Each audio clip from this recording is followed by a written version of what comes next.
I'm Heeta.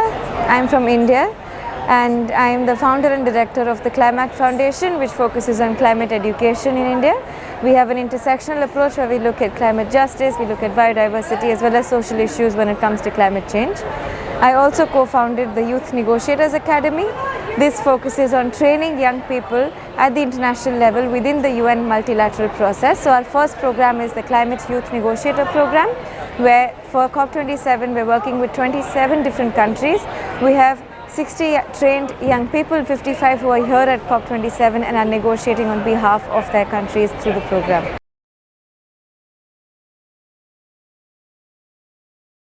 So for the Climate Youth Negotiator program, we did a reverse approach. We first got the countries in.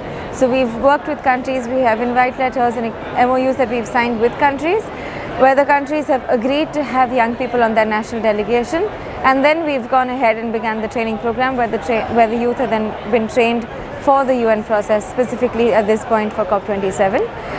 But there are different levels of challenges, especially when it comes to bringing youth at decision making or policy making levels, and one is just how niche the space is and how complex the space is. So to understand as a young person what is the best way to engage in such a space in itself requires training and capacity building.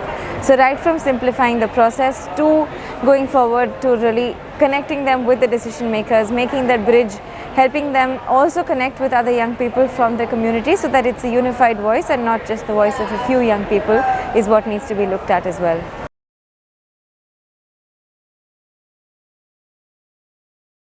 Absolutely, I think social media is a great tool to spread awareness, to make make a lot of people aware about what is going on, to have campaigns to bring more young people together, to create a community, to create a space where it really gain momentum.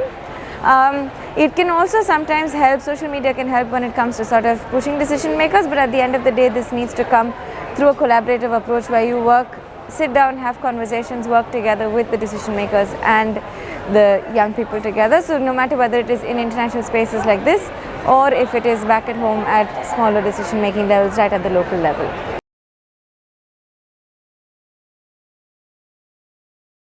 I think the first thing is find out what you're interested in and begin, no matter where you are, begin at the smallest level.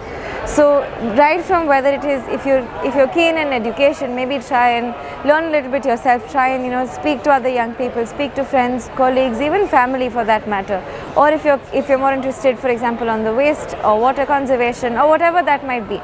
Start small, find an area that interests you, and then slowly that will lead, you can meet other people who do similar kind of work, you can find like-minded individuals, and at the end of the day look for places that have either maybe volunteering spaces or youth groups or networks that you can join which have a focus on the international negotiations, because through this you can either have capacity building, you can understand what it looks like, and this can also be a space where you know how to attend such conferences, where is it happening, what are the procedures, what needs to be done, stuff like this. So start small, begin at the local level, but engage also with other young people from the community and groups which have access to the international space so that they can be the bridge for you to be at such an area.